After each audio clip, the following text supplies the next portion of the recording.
Bismillahirrahmanirrahim. Assalamualaikum warahmatullahi wabarakatuh. Waalaikumsalam warahmatullahi wabarakatuh. Hamdan lirabbil hasan Muhammadin. Alhamdulillahilladzi hadana bil mukhtar man da'ana. Labaika man dallana wa hadana. Shalla alaikumullah. Shalla alaikumullah. Shalla alaikumullah barikal ladzi bika musyafalin khasana Muhammadin. Nabiyya wa rasulah la nabiyya ba'da. Pertama-tama yang saya hormati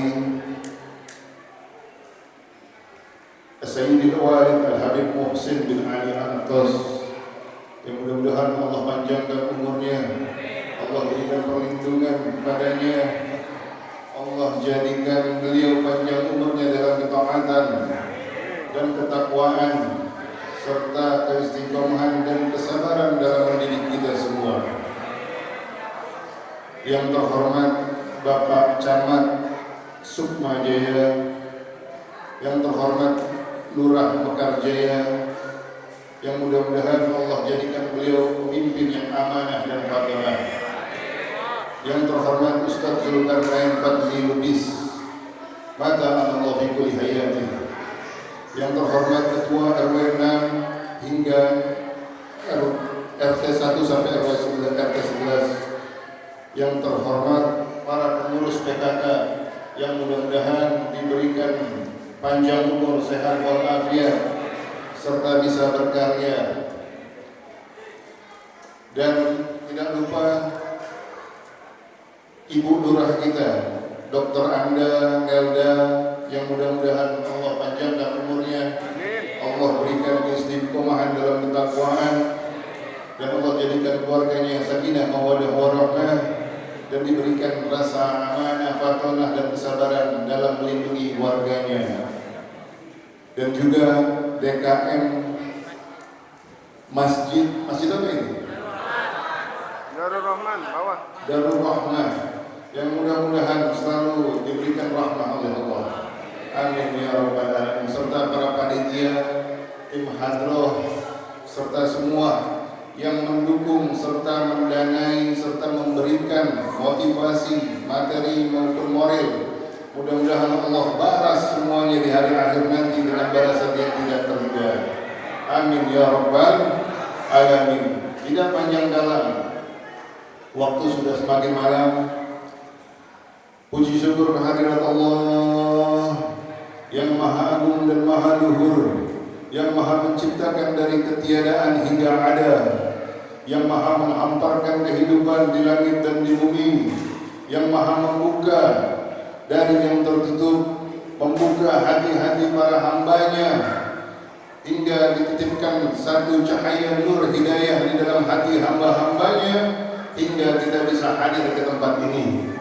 Di rumahnya yang mulia, ialah Allah yang maha mulia, yang maha agung dan maha luhur, yang mengundang kita bisa sampai kepada masjid ini, tempatnya, rumahnya yang mulia. Kira-kira kalau kita diundang sama orang yang mulia yang kita hormatin, senang apa enggak? Senang apa enggak? Bayangin orang yang mulia,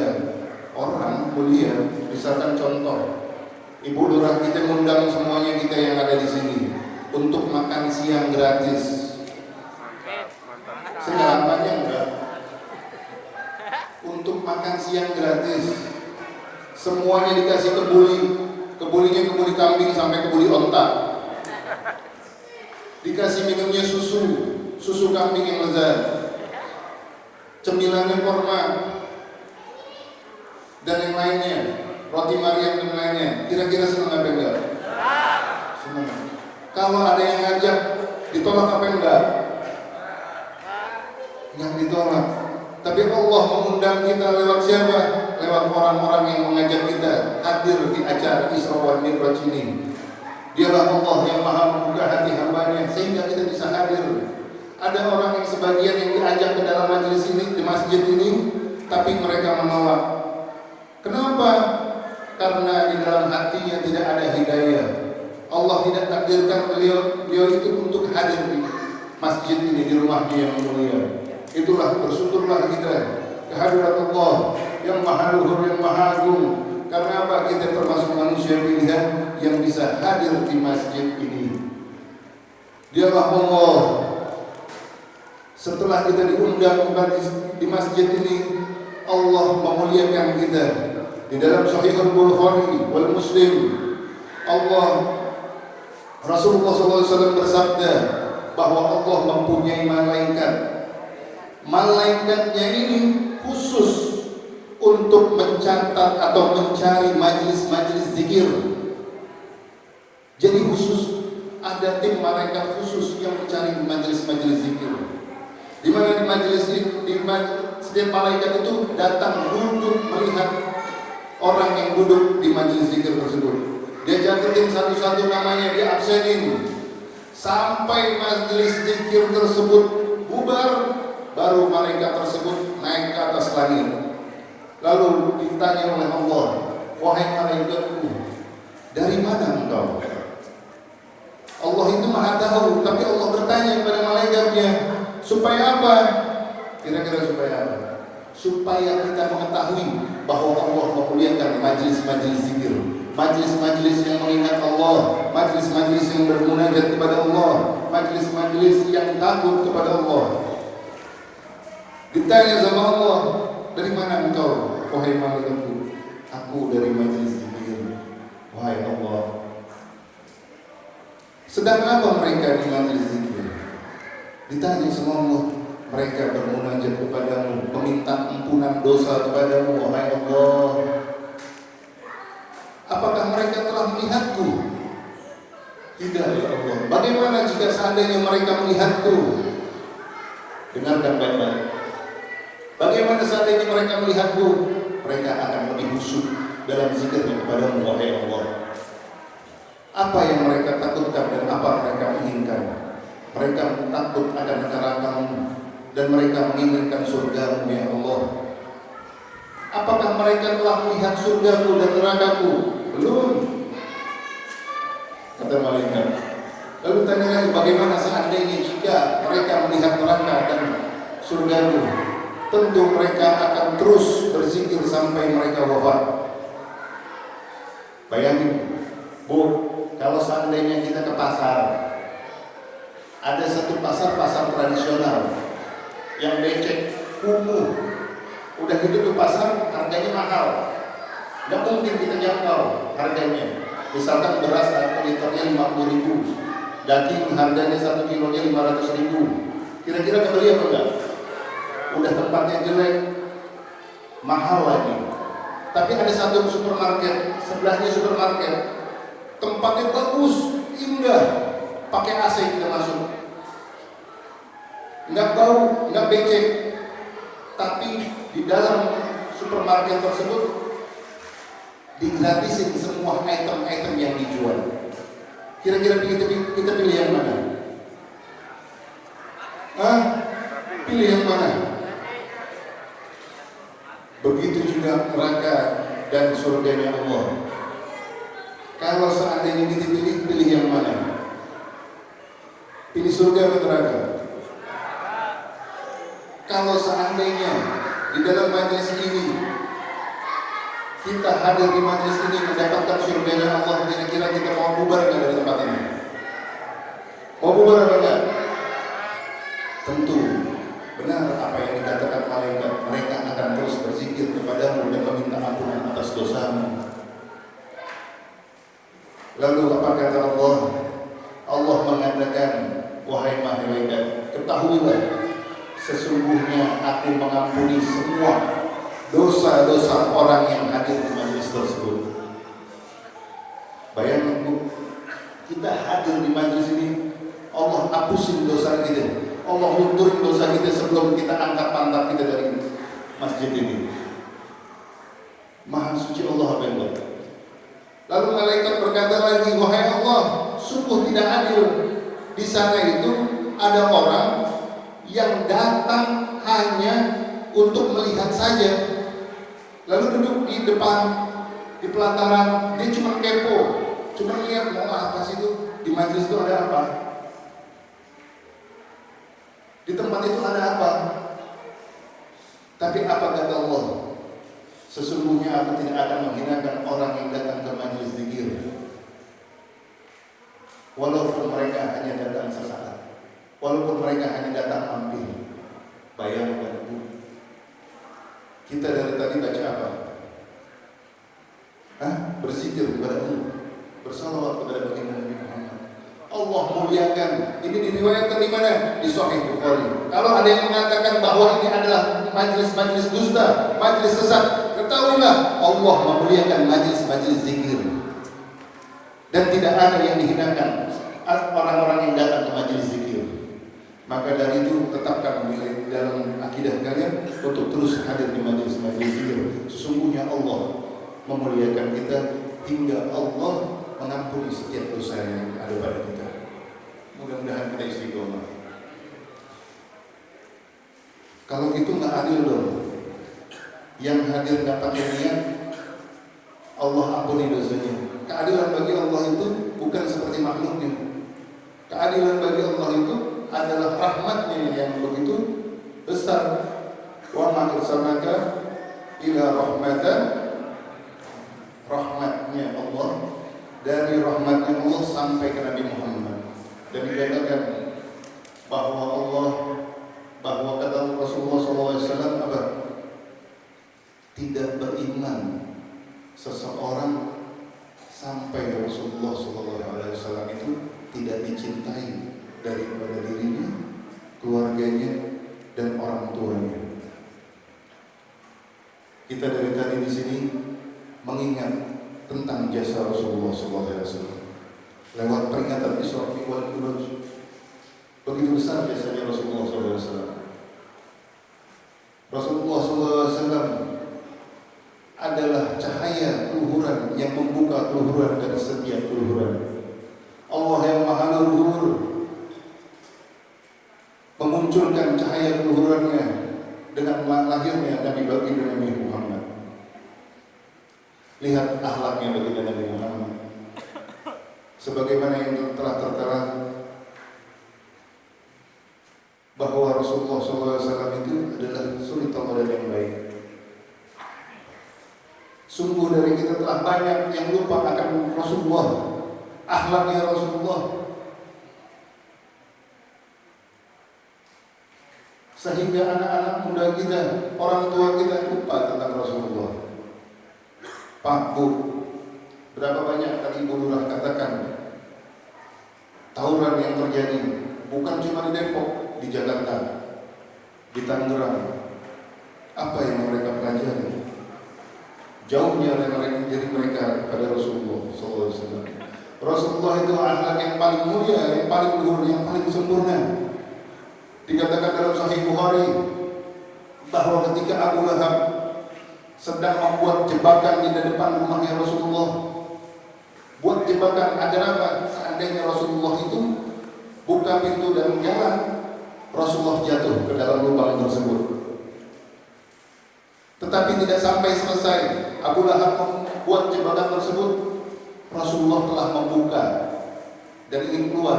Gak sengaja Rasulullah itu ngebuka pintunya, sedangkan Abu Lahab berada di depan pintunya Rasulullah SAW, pintu rumahnya Rasulullah SAW. Ketika dibuka, Abu Lahab itu terkaget, jatuhlah dia ke dalam lubang yang dia buat, yang dia tujuannya niatnya adalah untuk mencelakakan Rasulullah. Jatuh, lalu siapa yang menolong dia? Rasulullah SAW mengulurkan tangannya, mengangkat Abu Lahab yang sangat benci kepada Rasulullah SAW. Lihat Rasulullah, akhlak baginda Nabi Muhammad yang maha luhur, yang luhur dengan luhuran dan tuntunan daripada Allah Rabbul Alamin. Kalau seandainya kita yang diberikan cobaan seperti ini, kira-kira apa yang akan kita buat? Ahlan wa sahlan, marhaban bil muslim. Halo.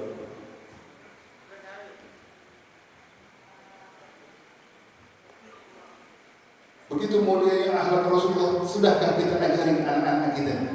Sudahkah kita teladani dan kita implementasikan dalam diri kita?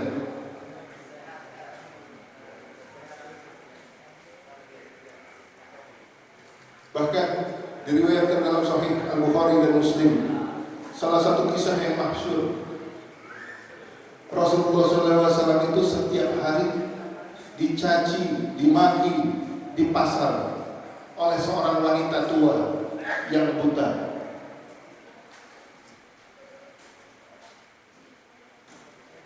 Rasulullah dicaci, dimaki, bahkan dilaknat oleh wanita Yahudi tua dan buta ini. Apa yang Rasulullah lakukan? Rasulullah tiap hari bersedekah gandum yang disuapin dengan tangannya bagi Nabi Muhammad. Disuapin itu Yahudi buta. Setiap hari Rasulullah lewat daripada pasar itu, disuapin. Sambil wanita buta ini mengatakan apa? Muhammad itu pendusta, jangan percaya Muhammad. Muhammad itu al-kadzab. Sampai digituin, tapi Rasulullah terus menyuapi wanita buta ini. Sampai suatu ketika Rasulullah wafat. Setelah sampailah umurnya bagi Nabi Muhammad.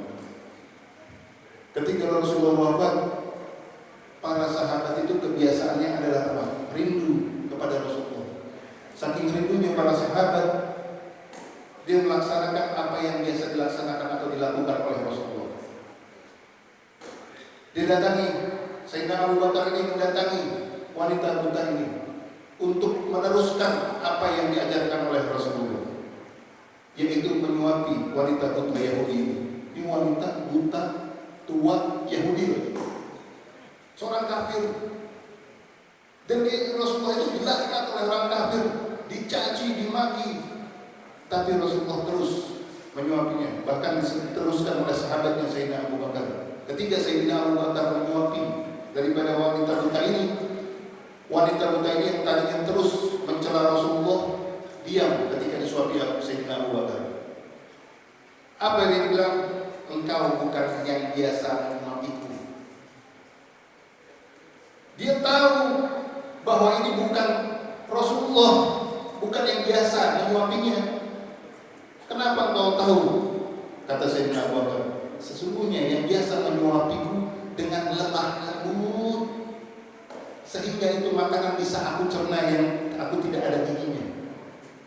Bayangkan. Langsung Sayyidina Abu Bakar menangis. Lalu ditanya sama Yahudi tua ini, kenapa engkau menangis?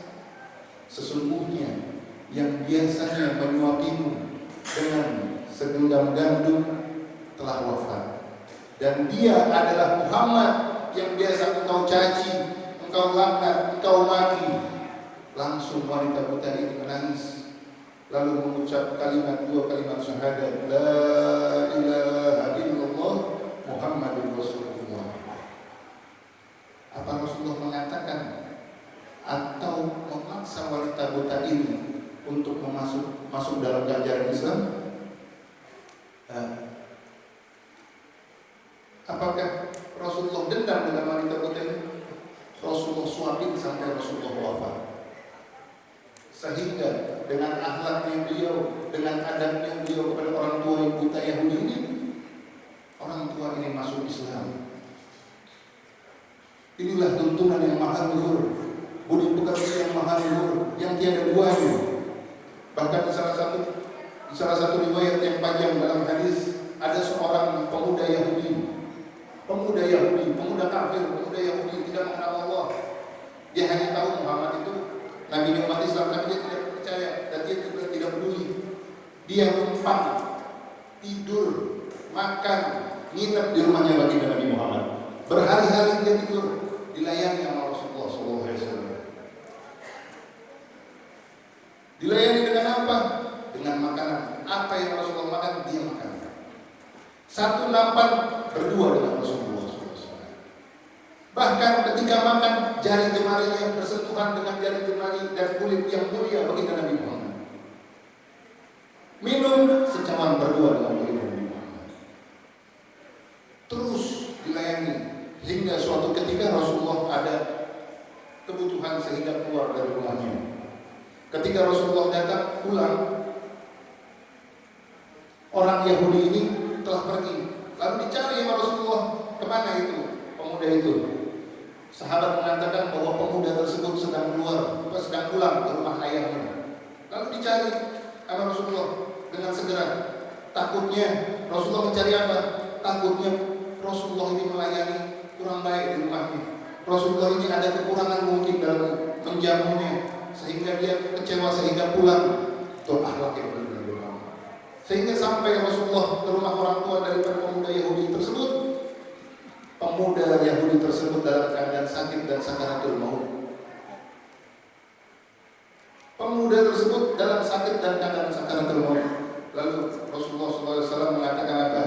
Ucap la ilaha illallah. Pemuda tersebut langsung menengok ke ayahnya. Ayahnya seorang Yahudi. Nengok ke ayahnya, takutnya ayahnya marah. Apa kata ayahnya? Itati Abul Qasim. Taati Rasulullah katanya. Pemuda tersebut ayahnya redo. Kenapa ayahnya redo? Karena kagum akan adab dan akhlak baginda Nabi Muhammad. Sehingga dia mengucap la ilaha illallah Muhammadur Rasulullah, dan beliau wafat dalam keadaan beriman kepada Allah dan Rasul. Begitu hebatnya, begitu agungnya. Apakah dengan kekerasan? Apakah Rasulullah mengatakan engkau sudah hinap di rumahku dan aku ini penghulunya orang beriman, engkau harus masuk Islam? Rasulullah tidak mengatakan begitu dan tidak memaksa pemuda tersebut untuk masuk Islam. Tetapi Rasulullah SAW mengimplementasikannya dengan adab dan akhlak yang luhur, yang dimana adab dan akhlak ini adalah keutamaan daripada baginda Nabi Muhammad. Begitu agungnya Rasulullah SAW, sehingga para sahabat sangat mencintai baginda Nabi Muhammad. Bahkan kebaikannya bukan hanya kepada sahabat dan orang kafir di zamannya. Diriwayatkan dalam Isra wal Mi'raj baginda Nabi Muhammad, beliau menghadap Rabbul Alamin, Allah Jalla Jalaluh, dengan keadaan terjaga, dan jaraknya Allah dengan Rasulullah itu seperti dua busur panah. Dan esensi daripada Isra wal Mi'raj ketemunya Rasulullah itu untuk apa? Allah memerintahkan Rasulullah, umat baginda Muhammad, untuk sholat berapa waktu? 5. Awal bukan 5. Awal itu 50 waktu. Kira-kira kita bisa jalani 50 waktu. 5 waktu aja terlarang. Allah perintahkan 50 waktu. Lalu kemudian Rasulullah SAW turun. Lalu ketemu sama Nabi Musa. Ya Rasulullah, kebanyakan, nggak akan sanggup umatnya. Lalu Rasulullah SAW memahami bahwa kita itu tidak akan mampu untuk melaksanakan sholat 50 waktu. Lalu Rasulullah SAW menghadap lagi kepada Allah. Berkali-kali Rasulullah menghadap Allah untuk apa? Meminta keringanan. Untuk siapa kira-kira keringanan tersebut? Untuk kita, umatnya baginda Nabi Muhammad Sallallahu Alaihi Wasallam. Begitu rahmatnya Rasulullah terhadap kita. Ngelihat kita aja belum, kita nggak melihat dia, kita nggak lihat beliau. Rasulullah SAW menegosiasi dengan Allah, minta keringanan sama Allah. Untuk apa? Untuk kita supaya bisa melaksanakan sholat dengan sempurna, yaitu dengan waktu yang sempurna, yaitu 5 waktu. Udah dijalani 5 waktunya.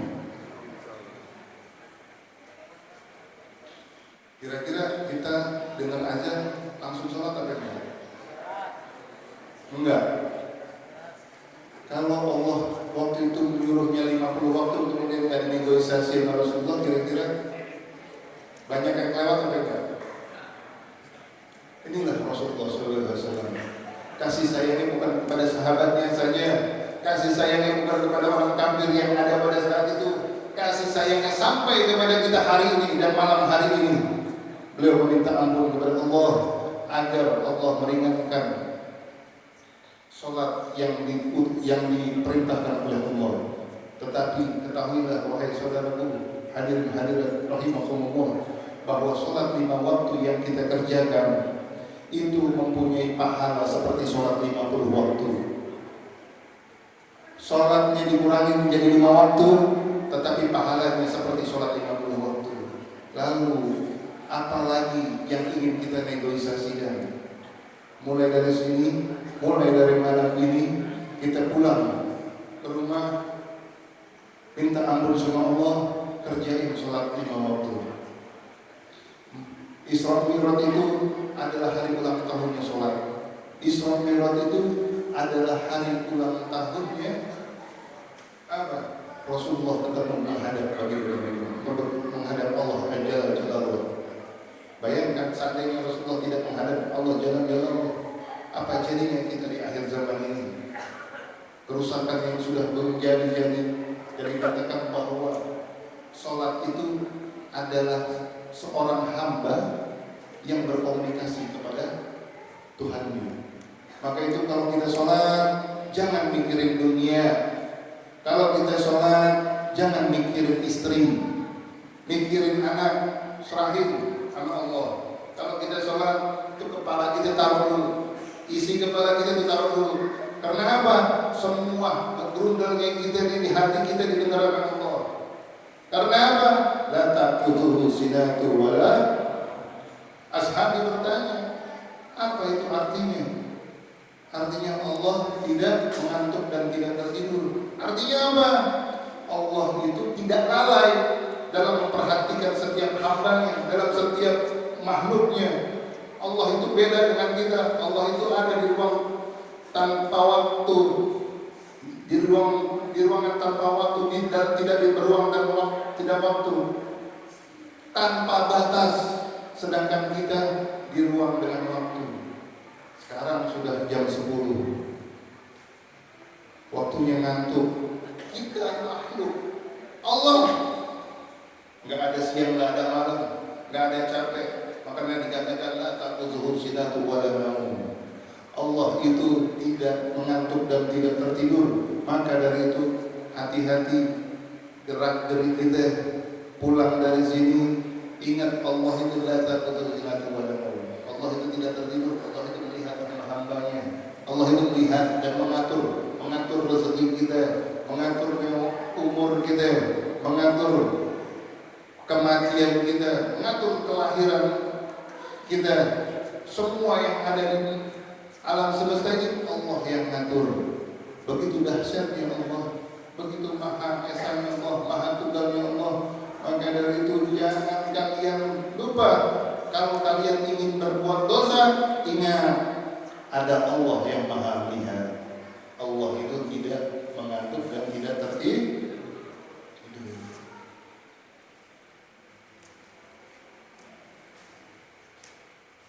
Jauhi daripada hal-hal yang buruk, daripada pemuda-pemuda kita, maka galakkan. Nah, kepada Bu Lurah juga Habib menghimbau agar majelis-majelis taklim, majelis-majelis zikir digerakkan dan digalakkan.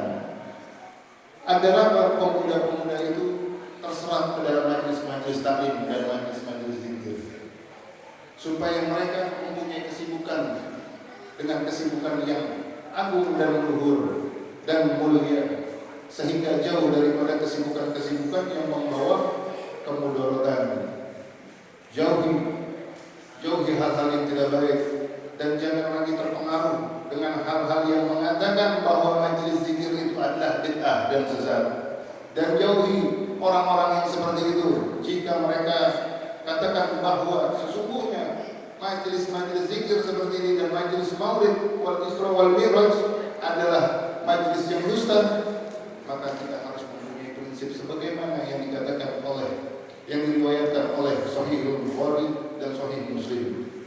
seandainya Allah ingin menghilangkan riwayat tersebut, bisa saja tersapu dengan zaman, hilang di telan zaman. Tetapi pada saat ini sampai kepada kalian, agar kalian apa? Kalian mengetahui bahwa mulianya majelis zikir dan majelis sholawat, majelis taklim, majelis ilmu yang ingat nama Allah dan bersolawat kepada baginda Nabi Muhammad. Itu yang kita pegang. Jangan keluar daripada akidah kita Ahlus Sunnah wal Jamaah. Terus berbuat baik. Ingat, jangan ada di antara kita yang merasa alim. Di antara kita merasa alim, dengan pakaian kita kokoh, baru sholat di masjid rajin aja udah merasa alim. Rajin ke masjid, menunaikan sholat 5 waktu adalah kewajiban bagi diri. Tapi untuk merasa alim, Rasulullah SAW ada yang lebih alim dari beliau. Ada yang lebih alim daripada beliau. Tapi bagaimana Rasulullah? Ketika dia dihujat oleh Abu Lahab dan ingin dicelakakan, Rasulullah yang menolong Abu Lahab. Ketika Rasulullah dihina oleh wanita Yahudi buta, Rasulullah tidak membalas dan terus memperlakukan wanita buta tersebut dengan baik. Lalu pemuda yang akhirnya masuk Islam karena akhlak baginda Nabi Muhammad, semakin alim, semakin baik. Lihat bagaimana para ulama salafun saleh. Lihat bagaimana Ibnu Umar bin Hafiz. Beliau ingat pernah tanahnya itu diklaim oleh satu kabilah, satu keluarga. Tanah rumahnya yang diwariskan oleh abahnya itu diklaim oleh satu kabilah atau keluarga lain dari selain saya, keluarga Ba'alawi. Orang itu datang sampai kepada Habib Umar bin Hafiz, datang ke rumahnya. Habib Umar bin Hafiz sudah tahu pasti ingin dibicarakan oleh adalah tanah tersebut yang diklaim. Habib Umar apa? Marah. Habib Umar langsung naik darah. Enggak. Habib Umar langsung ambil itu surat tanah, diberikan oleh Habib Umar. Padahal ini sah, warisan daripada Habib Umar. Tapi diberikan, kalau memang ini adalah tanah milikmu, ambillah dan maafkan kami. Langsung orang yang mengklaim ini ada meminta maaf dan memohon ampun bahwa sesungguhnya dia melakukan kesalahan. Inilah ajaran para salaf dan ulama kita. Bukan merasa diri benar, paling benar, sehingga mengatakan orang-orang yang tidak sejalan dengan kita sebagai sebutan orang-orang kafir, sebagai sebutan orang-orang yang jauh daripada hidayah, sebagai sebutan orang-orang yang ahli neraka. Nah, Rasulullah SAW itu sebagai rahmat bukan untuk manusia saja, bahkan alam semesta.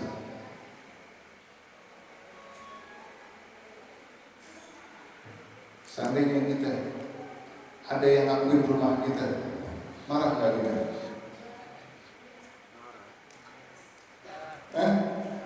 Itu rumah saya, padahal kita yang beli.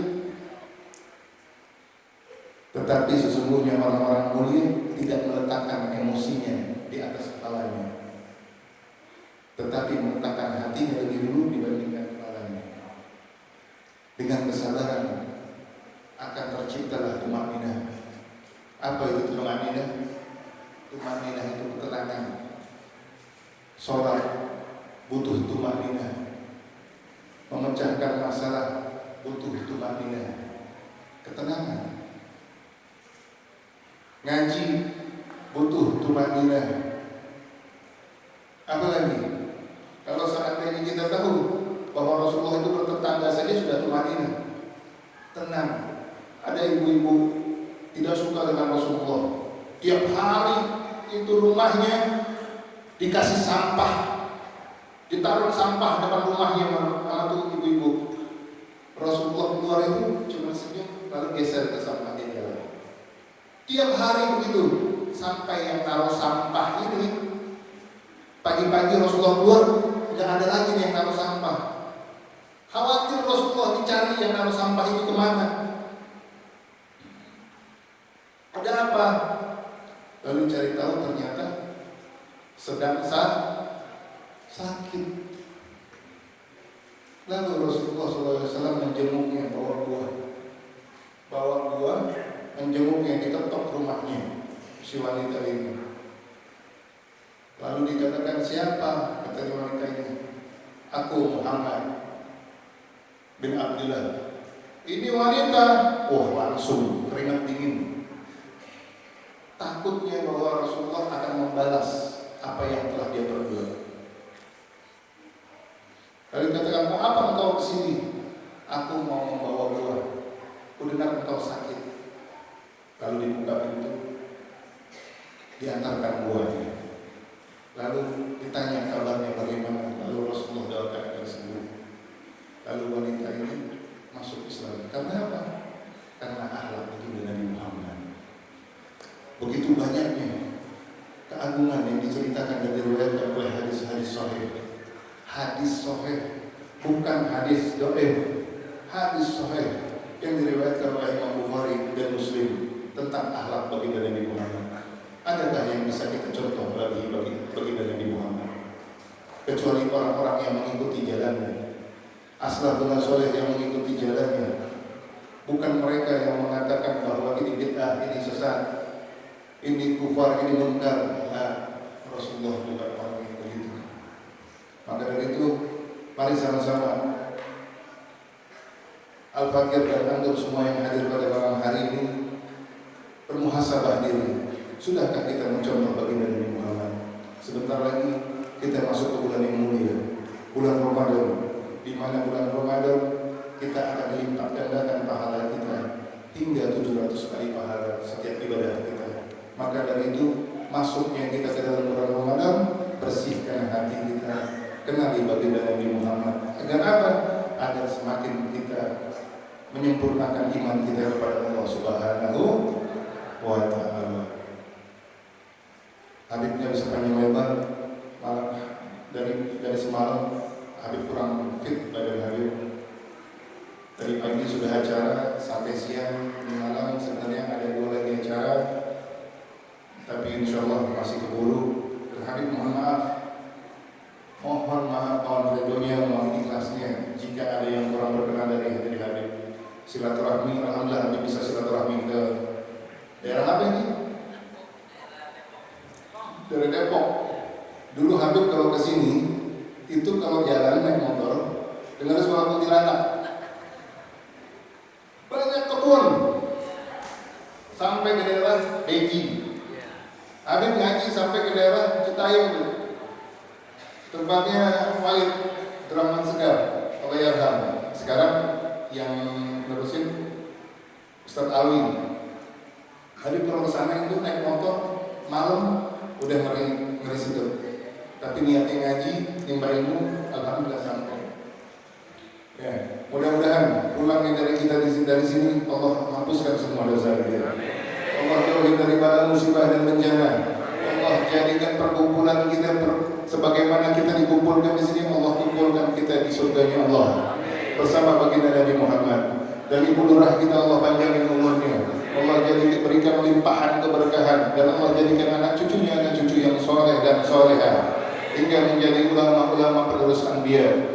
Dan mudah-mudahan kita semua yang hadir pada saat ini ditingkatkan keistimewaan kita, dilebihin lagi semangat kita dalam hadir majelis ini. Dan yang tetangga-tetangga kita mungkin ada yang gak berkenan dengan adanya majelis ini, Allah jauhin dari bala musibah. Yang sakit Allah sembuhin, Allah lancarin rezekinya, Allah jauhin dari bala musibah, dan Allah takdirkan dan tanamkan hatinya dengan taufik hidayah hingga bisa berkumpul dengan kita di majlis yang mulia ini. Wabillahi taufiq wal hidayah. Wassalamualaikum warahmatullahi wabarakatuh. Alhamdulillah, kita sama-sama kita dengarkan.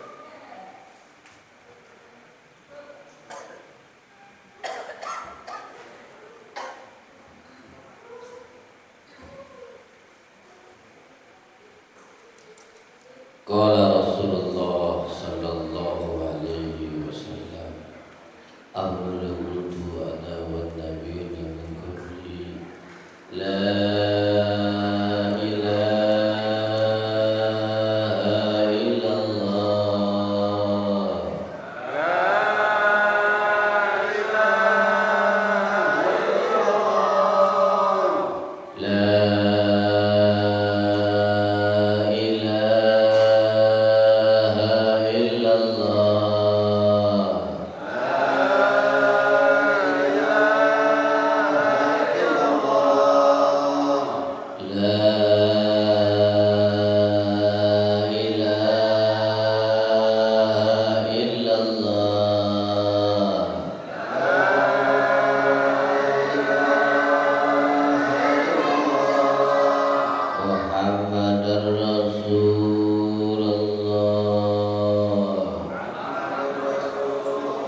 يرفع وقلب لا يخشى وأمل لا يرفع ودعاء لا يسمع ربنا تقبل منا إنك أنت السميع